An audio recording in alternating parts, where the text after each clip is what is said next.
I mean, it was just like a bolt hit me like that. Okay. So, 10 years later, we had seen each other for 3 years. 7 years passes. Never think I'll ever see her. Every blonde I see, I think it's Luli, it's not. I give up totally. I said, okay, never marry him, because I will always love her. But I'm going to date a lot. And this is at 28, coming back from Korea. And then when I call her from Fort Walton Beach, Florida, at the Lowry Air Force Base, and it's 30 degrees, 25 degrees on a payphone out there, and I'm calling her and I'm thinking she's not going to remember who I am. She answers the phone. Huh? Because Sam had left a note. That was a pretty big part of the story. Yeah. Sam had left a note, a card in Birmingham in November. It was November.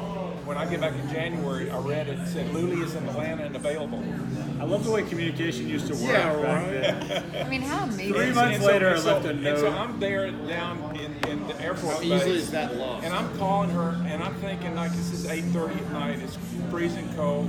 I'm calling her, and she's not going to know who I am. She's going to say, it's been 7 years. She's going, who? So she answers it, and I talk her into meeting me halfway through in Montgomery, from Air Force Grizzly. And so it's 3 hours for her from Atlanta, and 3 hours for me to meet there.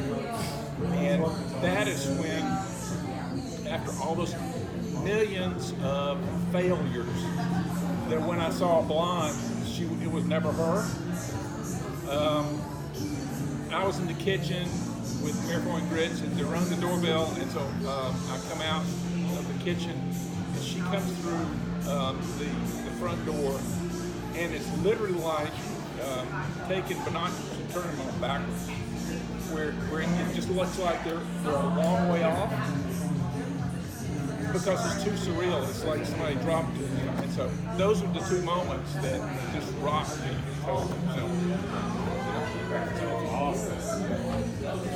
Thankfully, some good things came out of that. I talked her out of going to Africa. Yeah, you can, although you don't consider yourself a good salesperson, I feel like it's pretty good at selling.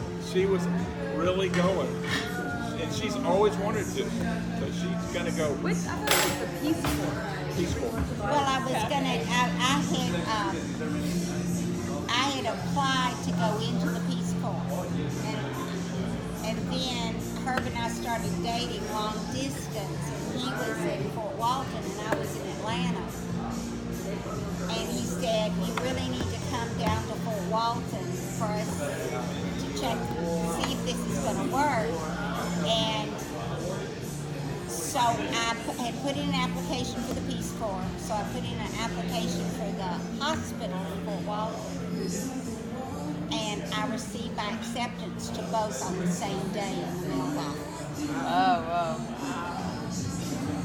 One said, you're accepted for a position at the hospital. Another said, you're accepted to go to the Peace Corps in Niger, Africa. And you need to leave at this date. Sure. Yeah. I mean, they both were in the mailbox. They arrived on the same day. Crazy. So, Well, I'm glad you made that decision. Yeah, that was good. Yeah, that was good. so I got in touch with the Peace Corps and I said, will you give me 1 year?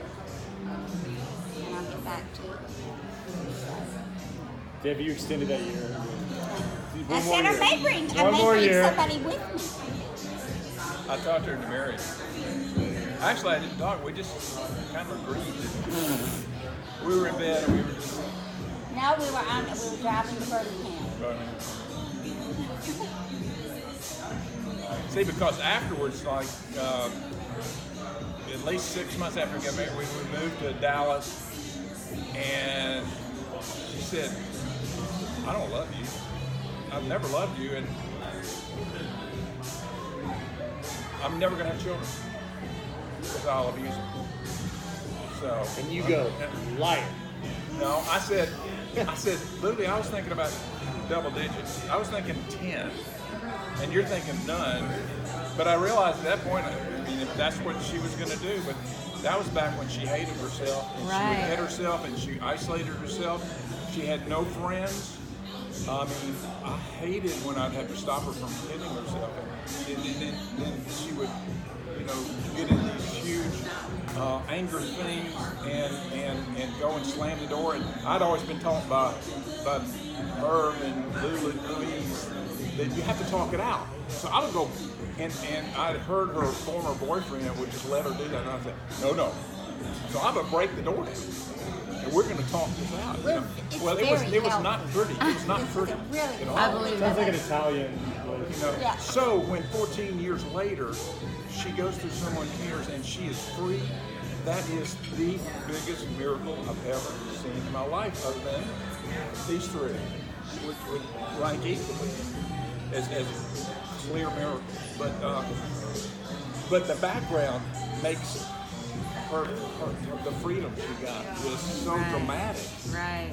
We went through 4 counselors, and it was so scary. It was just the Gestalt thing. She would sit in this chair and be the aggressive one, and then sit over and be the passive one herself. And I wanted to kill this one. I Yeah. literally wanted to protect this one. Right. It's still literally. She would just get up and sit and live over here. And go back. I'm going, oh my goodness. There's some demon in her or something that's happening that is way past me, because I thought I was an all-pro, being taught forever by Herb and Louise, and I could fix her, and I could not. Wow. No way, Jose. I was failing big time. So that's why Someone Cares is such a huge thing, because it freed her up, and she wanted to give the same thing to the next woman. It's And incredible. I think she's always loved girls. She's loved y'all. She loves you three because of the fact that, and Ella and Gia, because she believes that was a girl that she aborted, Right. and it was Sarah. That's Sarah. I was gonna say, what was her name? And so, but she's had such an affinity. She taught sixth grade girls. She kept up with them forever. They're all grown now. She still keeps up with them. She just loves girls, and I think that was because of that. It could also have to do with some of the stories we've told earlier about the way that we acted. I'm equally scared of boys. I mean, same. Don't be scared of them. They're a lot of fun. We are fun. We are fun. Just idiots. They'll strike things. They were the greatest Well, thing in the world, they sure Lily, love their because moms, the so I Lord, will hold on to Lord, that. Lily was a control freak and moved, and the Lord Yeah, gave they her will. 3 You boys. won't get to be obsessive compulsive. can't Not be. with boys. Not with 3 Just boys. chuck it. Yeah, but that could be with girls too, because I'm not obsessive compulsive, so that can cross gender lines for sure. That's true. And I've always been a mess. Well, I think the biggest thing is that, I said that when you get the privilege of being a parent, God just lets you be a parent to grow you up, not for you to grow somebody else up. Just refining you in the process, because it's a brand adventure. And then you think you have it figured out. Like we thought Holden was such a compliant child, and we thought we've got this down. We can teach Oh yeah, classes. we're the experts. And he said, let me give you a little Here he comes. Here he comes. As we said, he was smoking a cigar and he carved his initials on the womb on his way out.